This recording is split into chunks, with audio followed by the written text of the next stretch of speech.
ACC premiere cup में कल की अगर बात की जाए तो बहुत ही कहीं न कहीं हाई वोल्टेज गेम्स जो है वो हमें देखने को मिलने वाले हैं। जी हाँ, जो 4 फेवरेट्स कहीं न कहीं हैं इस टूर्नामेंट को जीतने के लिए जो फेवरेट्स की हम बात कर रहे हैं, वो चारों आपस में भिड़ने वाले हैं। वेदर की बात करें तो वेदर जो है वो बड़ा कंसर्न लगाए हुए है, क्योंकि आपने देखा होगा ओमान के जो मैचेस अभी तक हुए हैं प्रीमियर कप में, उसमें लगभग हर ही मैच में हमें क्लाउडी कंडीशंस देखने को मिले हैं। और आज सुबह की तो बात करें तो बड़ी झमाझम बारिश वहाँ पर हो रही जी थी। हाँ। तो मैचेस और कल भी कहीं न कहीं बारिश प्रेडिक्टेड है। कल कितनी होगी, नहीं होगी वो कहीं न कहीं कल ही पता चलेगी। लेकिन प्रेडिक्टेड ज़रूर है, लगातार 2-3 दिन काफ़ी बारिश यहाँ पर प्रेडिक्शन में ज़रूर दिखाया जा रहा है। तो एक वेदर का कंसर्न रहेगा, बस उम्मीद यही करेंगे कि क्लाउडी रहे, लेकिन कहीं कम से कम मैचेस हों पूरे तो बहुत बेहतर रहेगा। एक टूर्नामेंट चल रहा है तो उसमें बारिश-वारिश की खलल की वजह से जो चीज़ें होती हैं, कोई पहली बार नहीं होगा। पहले भी बहुत टूर्नामेंट्स में बहुत सारी बारिश हुई, बिल्कुल, चीज़ें बिल्कुल। खराब हुई है, लेकिन कम से कम ना हो तो बेटर रहता है। कहीं न कहीं क्लीन टूर्नामेंट जाता है, वो देखने में बेटर रहता है। चलिए, लेकिन अब वेदर तो हाथ में है नहीं, चलिए देखते हैं क्या कुछ होता है। लेकिन बारिश के चांसेस बिल्कुल डेफिनिटली हैं, है। दोनों ही मैचेस में हैं और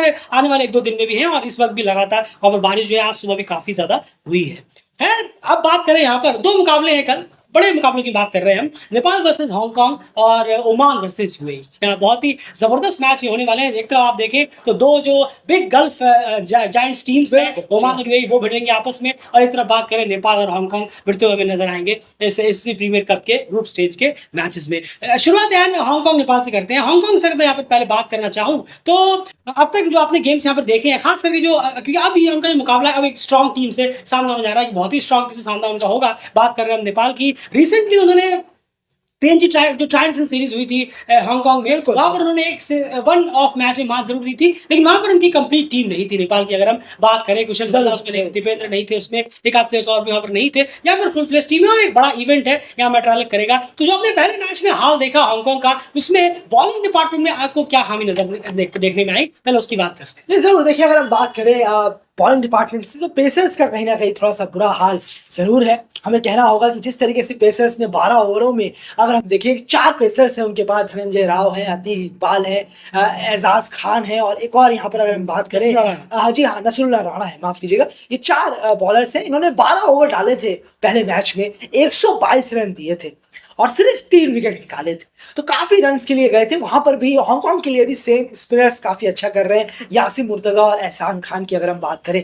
पर पेसर्स जो है उनका काफ़ी ज़्यादा कहना होगा, पहले मैच में जो हमें नज़र आया, बुरा हाल था। रन्स काफ़ी खर्च किए थे और विकेट्स भी बिल्कुल निकाले नहीं। बिल्कुल। अब यहाँ पर अगर दूसरे पॉइंट की बात की जाए हांगकांग की, तो वो कल के मैच के लिहाज से वो इंपॉर्टेंट रहेगा कि वो दीपेंद्र सिंह ऐरी को किस तरह से टैकल करते हुए नजर ज़रूर, आते जी हाँ। हैं। अगर हम नेपाल की बात करें तो जो दीपेंद्र सिंह ऐरी जो बॉलिंग आकर करा रहे हैं, एक तो वो उनकी बॉलिंग जो है काफी ज्यादा इकोनॉमिकल रहती है, और साथ साथ में वो एक बहुत क्रूशल स्टेज पर आकर बहुत क्रूशल विकेट्स भी निकाल रहे हैं। अगर हम पिछले मैच की बात करें उसमें भी, उससे पिछले मैच की लगातार बात कर करें रहे हैं। नेपाल के, तो उसमें भी ये चीज देखने को मिली है। तो दीपेंद्र सिंह ऐरी पे आप ज्यादा टारगेट ना कर उनके ओवर्स को आप अगर लेट गो करने की कोशिश करें तो ज्यादा बेटर रहेगा। बिल्कुल। ज्यादा आप जाने की कोशिश करेंगे तो डेफिनेटली आपका विकेट वहां पर निकल सकता है, और वो बहुत इंपॉर्टेंट रोल प्ले कर रहे हैं अपने चाहे उनका जितने भी ओवर का कोटा रहता हो, 2 ओवर का, 3 ओवर का, 4 ओवर का, जितने का भी उनका कोटा रहता है, वो कोटा उनका बहुत क्रूशियल है नेपाल के पर्सपेक्टिव से। बिल्कुल, जी। क्योंकि नेपाल के पेसर्स शुरुआत में विकेट्स दिलाने में नाकामयाब रहे हैं, पेसर्स चल नहीं रहे और स्पिनर्स पे ज्यादा प्रेशर आ रहा है, और दीपेंद्र सिंह ऐरी कहीं ना कहीं बहुत इंपॉर्टेंट रोल प्ले करते हुए नजर आ रहे हैं मिड फेस में। तो दीपेंद्र सिंह ऐरी को जितना आराम से आप निकाल सकें उतना बेटर रहेगा। और अगर हम बात करें, जैसे मान के चलिए अगर आप उनके ओवर्स में 3-4, एक ओवर में मैं बात कर रहा हूँ, 3-4 सिंगल्स भी निकाल लिए तो चलिए ठीक है, आप दूसरे बॉल जी को हाँ, टारगेट कर ज़रूर, सकते हैं। ज़रूर। दूसरी तरफ से इतनी कोई खतरनाक बिल्कुल, बॉलिंग भी जी नहीं हाँ, आ रही है कि ज़रूर। आप लगे कि नहीं ये तो बहुत ही मुश्किल जो है वो बॉलिंग हो रही है। दीपेंद्र सिंह ऐरी की जो रडार है वो कहीं ना कहीं बहुत अच्छा पकड़ कर चल रहे हैं इस वक्त, तो इसी वजह से उनको कहीं ना कहीं आपको लेट गो करने की जरूरत होगी। अगर आप उनके ओवर्स आराम से निकाल लिए तो डेफिनेटली आप चढ़कर बैठ सकते हैं। ऐसी कोई बहुत खास बॉलिंग नेपाल की भी नहीं हो रही है कि आपको बहुत ज्यादा दिक्कत हो, बस वो आप ही के खराब शॉट्स होंगे अगर आप कहीं ना कहीं अपना विकेट थ्रो करते हैं। लेकिन दीपेंद्र सिंह ऐरी पे सावधान रहने की जरूरत जरूर होगी कल हांगकांग को, अगर उन्हें एक अच्छा टोटल बोर्ड पर लगाना है या फिर चेस करना है। उनके ओवर्स नेपाल के लिए दोनों मैचेस में कितने क्रूशियल साबित हुए, ये आप मैच जिन्होंने देखा है वही समझ पाएंगे कि दीपेंद्र ने किस किस टाइम पर आकर किन किन प्लेयर्स का विकेट निकाला है। तो ये बात हो गई हांगकांग के पर्सपेक्टिव से। एंड नेपाल के पर्सपेक्टिव से अगर हम चीज़ों को देखें तो डेफिनेटली आप बड़े पैमाने पर लगेगा कि चीज़ें बहुत अच्छी गई हैं, दोनों मैचेस में काफ़ी शानदार तरीके से टीम ने जीत दर्ज की है। लेकिन यहाँ अब बात कर रहे हैं हम नॉकआउट स्टेजेस के बारे में। नॉकआउट स्टेजेस में कई सारी चीज़ें हैं जो अभी भी इस 2 मैचेस में बहुत सारे कुछ लूप होल्स नजर आए, उसके बारे में बात करते हैं। जी ज़रूर, देखिए फेवरेट टीम में से एक के साथ आप खेलने वाले हैं, जो नॉकआउट्स में पहुंचने के जो फेवरेट्स हैं हांगकांग टूर्नामेंट जीतने के हैं। जी हाँ, माफ कीजिएगा, जी हाँ, जरूर जरूर। तो उसमें से आप एक के खिलाफ खेल रहे हैं, हांगकांग के खिलाफ भी, उसके बाद नॉकआउट में आप जाएंगे, फिर जी वहां हाँ। पर जीतने का दारोमदार रहेगा। उस लिहाज से अगर हम देखें तो नेपाल के भी जो पेस बॉलर हैं उनका भी कोई performance up to the mark नहीं है। जी करण केसी को देखें, सोमपाल कामी को देखें, गुलशन झा है, आपके अविनाश बोहरा हैं, ये जो पेसर्स हैं इन्होंने 17 ओवर डाले हैं 2 मैच मिलाकर, जिसमें कि 163 रन इन चारों पेसरों ने दिए हैं, काफी रन खर्च किए हैं और सिर्फ 4 विकेट निकाले हैं।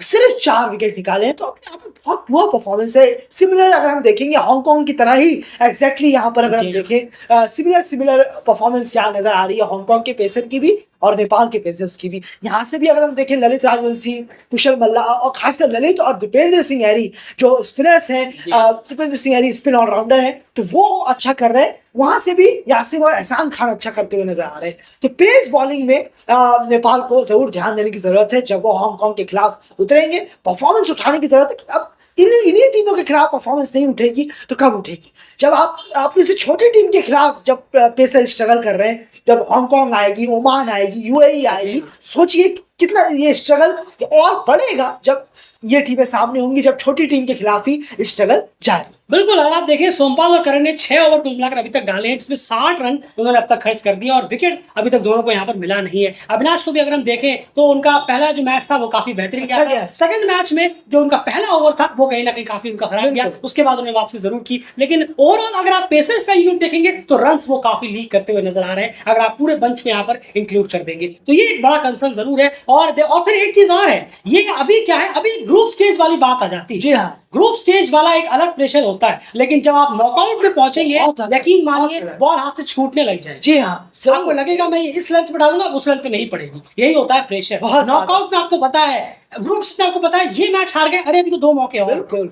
आपको पता है अरे ये तो हमसे छोटी से छोटी टीम है, कुछ भी हो जाए ये हमसे तो छोटी ही है ना, ये माइंड में रहता ही है। वो लोग कहते जरूर है कि नहीं हमारे सब मैच बराबर के हैं, सब मैच एक है, बहुत हम पूरी जान से आप जान से जरूर खेले होंगे, लेकिन माइंड में तो ये आपके रहेगा ही रहेगा। इन्हें सामने कतर मलेशिया है यार, जी हाँ, माइंड में फर्क होता है, वो फर्क होता है मेंटेलिटी का। नॉकआउट में जब आप जाएंगे आपको पता होगा ये मैच हारे सारे सपने टूट जाएंगे, सारे चीज खराब हो जाएगी, जितनी हमने मेहनत की, इतनी प्रैक्टिस की, सब खत्म हो जाएगा इस एक मैच के हारते ही। वो प्रेशर बहुत अलग होता है ग्रुप स्टेज की प्रेशर से। इसीलिए उस प्रेशर सिचुएशन में डेफिनेटली इस बॉलिंग को उससे पहले ये बॉलिंग को कहीं ना कहीं रिदम में आना होगा और ग्रुप स्टेज में बहुत जरूरत पड़ेगी। नई बॉल से अगर पेसर्स विकेट नहीं निकालेंगे तो टीम को बहुत दिक्कत हो जाएगी, क्योंकि अगर खुदा ना खास्ता बाई चांस की मैं बात कर रहा हूं, बाई चांस दीपेंद्र सिंह यारी उस दिन विकेट नहीं ले पाए, बिल्कुल, या फिर वो अपना काम जो कर रहे हैं वो नहीं कर पाए बाई चांस, तो सोचिए क्या जबरदस्त प्रेशर पड़ेगा कि पेसर्स नई बॉल से विकेट भी नहीं निकाल पाए और दीपेंद्र सिंह यारी बिल्ड बनाकर अपना रोल प्ले नहीं कर पाए आज अनफॉर्चुनेटली। अगर ऐसा हुआ तो फिर टीम बहुत ज्यादा मुसीबत में रहेगी। इसीलिए नई बॉल से पेसर्स को जल्दी रिदम में आना पड़ेगा।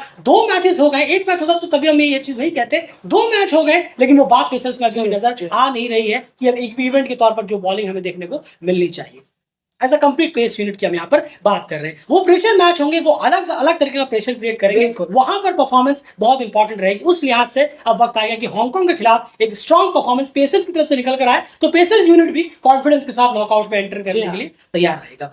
एंड उसके बाद एक और कंसर्न यहाँ पर नजर आया है, जो अच्छी चीजें वो तो ऑलरेडी एनालिसिस में आपके सामने बात ही है, प्रेजेंट कर ही चुके हैं, इसलिए हमने कहा कि हम उन पॉइंट्स को यहाँ पर उठा रहे हैं जिनके बारे में बात उतनी नहीं हो पाई है और नॉकआउट स्टेज के मद्देनजर ये चीजें आपके सामने प्रेजेंट कर रहे हैं। और एंड वो पॉइंट, एक और पॉइंट है, वो क्या है? नहीं जरूर देखिए, अगर एक चीज बहुत अजीब लगी इस पे हमने जो चेक किया इन दोनों मैचेस में, वो है कि नेपाल के जो प्लेयर्स हैं वो रन जरूर कर रहे हैं, लेकिन जब विकेट गिर रहे हैं तो थोड़े से बंच में विकेट गिर रहे हैं, थोड़ा इकट्ठे होकर विकेट गिर रहे हैं। ऐसा नहीं कि 1 विकेट 2 विकेट गिरा उसके बाद बहुत लंबा वक्त हो गया नहीं गिर रहा, फिर 1 गिर गया चलिए कोई बात नहीं।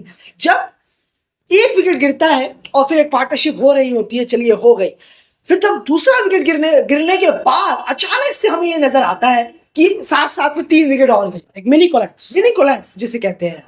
अब इसका एग्जाम्पल भी है, ऐसा नहीं है कि आप हवाई फायर कर रहे हैं या झूठ बोल रहे हैं आपके सामने। इसका एक बहुत अच्छा एग्जाम्पल दोनों मैचों में हमने देखा। नेपाल वर्सेस कतर के मैच में जो पिछला मैच हुआ, वहां पर टीम 120 रन पर 2 विकेट थी, 14 ओवर हो चुके थे। उसके बाद टीम 149 पे 6 हो गए, 17 ओवर।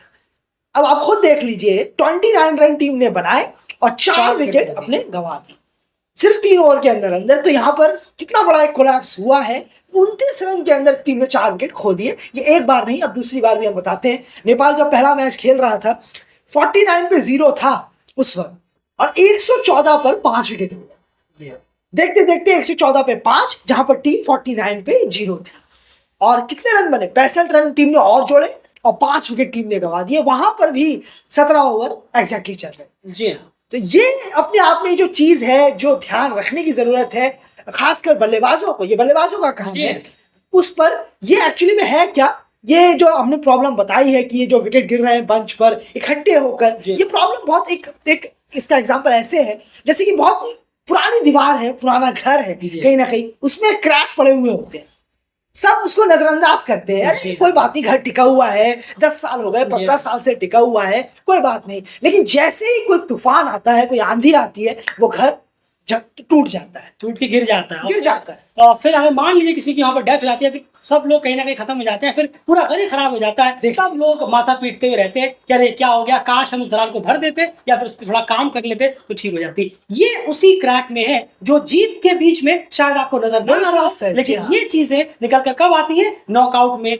बड़ी टीमों के सामने, प्रेशर गेम्स में ये चीजें एक्सपोज होकर सामने आ जाती हैं। और ये डेलीगेट आपके सामने प्रेजेंट करना चाहेगा, क्योंकि और ये चीज हो क्यों रही है? ये हो इसलिए रही है कि 120 पे मान के चलिए 2 है, जो अगला बल्लेबाज सारा सोच रहा है अरे बेहतरीन, मेरे पास तो बेस है, क्यों ना मैं तेज तरार खेलकर इसे 190 200 करने की कोशिश करूं। तो वो सारे बैट्समैन उसी फ्लो में रहते हैं कि हमें हिटिंग ही करनी है, हिटिंग करनी है। उस चक्कर में 1 का 2, 2 का 3, 3 का 4 और 4 का 5 पूरा एक कोलैप्स टाइप का हो जाता है, और टीम जो है एक अच्छे सिचुएशन से एक क्रंच सिचुएशन में पहुंच जाती है, और फिर फिनिशर्स को आकर अपना रोल प्ले करना पड़ता है। पहले संदीप और गुलशन ने किया, और इस बार दीपेंद्र सिंह ने, वो तो 6 छक्के पड़ गए। आप सोचिए कतर 178 तक पहुंच गए, जी हाँ, स्कोर में 6 छक्के पड़ गए। वो 6 छक्के आई थिंक तो नहीं पड़ते, 6 छक्के पड़ गए। अगर मान के चलिए उसमें 10-15 रन भी आते तो कितना नेक टू नेक रहता, 185 के आसपास का टारगेट नेपाल कल देता कतर को, और कतर जो है वो काफी करीब पहुंच गया था, और क्या पता उस स्कोर में शायद वो जीत भी जाता, क्योंकि 6 छक्के खाने के बाद टीम का मोराल भी डाउन हो जाता है, ओपोनेंट टीम का जो भी उसमें खाते हैं। तो ये चीज देखने वाली बात है। ये चीज अभी जीत में नहीं निकल कर आएंगी, लेकिन ये छोटी छोटी क्रैक जो है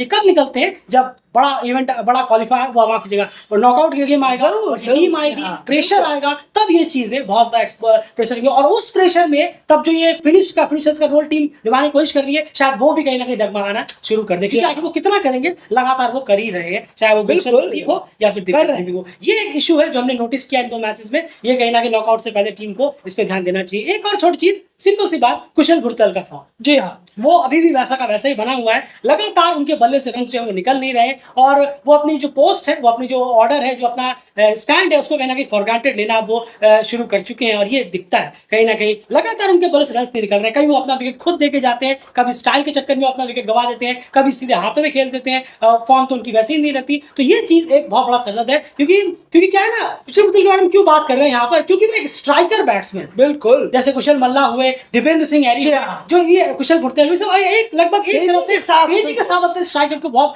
कर सकते हैं। अब आप सोचेंगे रोहित भी काफी तेज खेलते हैं, नो डाउट, लेकिन रोहित का जो डाउन है वो इतना इंपॉर्टेंट नहीं कि कुशल के जल्दी आउट होने की वजह से रोहित पे प्रेशर आता है कि भैया मुझे पार्टनरशिप भी करनी है। बिल्कुल, ये कल हुआ भी था, मैं अगर हर बॉल पे नहीं मार सकता, मेरा रोल, उनका रोल ये भी हो जाता है, इसीलिए उनको ये चीज भी सोचनी पड़ जाती है। लेकिन कुशल भुरतल, कुशल मल्ला और दीपेंद्र सिंह का जो खेलने का तरीका है, स्ट्राइकर आपका खेलने का, वो बहुत सेम है। अगर कुशल भुरतल जैसा स्ट्राइकर ऊपर से नीचे आएगा तो समझिए नॉकआउट में बहुत ही ज्यादा टीम को मिलने वाला है। और उसके बाद कुशल और दीपेंद्र अच्छा फिनिश कर पाए, और फिर संदीप तो है ही नीचे, तो फिर अलग ही लेवल पर स्कोर पहुंचेगा। इसलिए हम कह रहे हैं कि कुशल भुरतल एज ए स्ट्राइकर बैट्समैन उनका चलना बहुत जरूरी है। ये कंसर्न भी टीम के साथ जुड़ा हुआ है। ये कुछ बात थी Oman Nepal versus Hong Kong match से लेकर जो कल उन सब चीजों पे हमारी नजर रहेगी, जिस चीजों की हमने यहाँ पर बात की है। एंड ओमान वर्सेस यूएई का एक ही स्टेटमेंट में आपसे पूछना चाहूंगा, क्या कुछ चीजें आप देख रहे हैं, क्या वर्सेस क्या कॉन्टेस्ट हमें देखने को मिल सकता है? नहीं, जरूर देखिए, ओमान की बॉलिंग वर्सेस यूएई की बैटिंग, जिस तरीके से यूएई बल्लेबाजी कर रही है वो कमाल का है।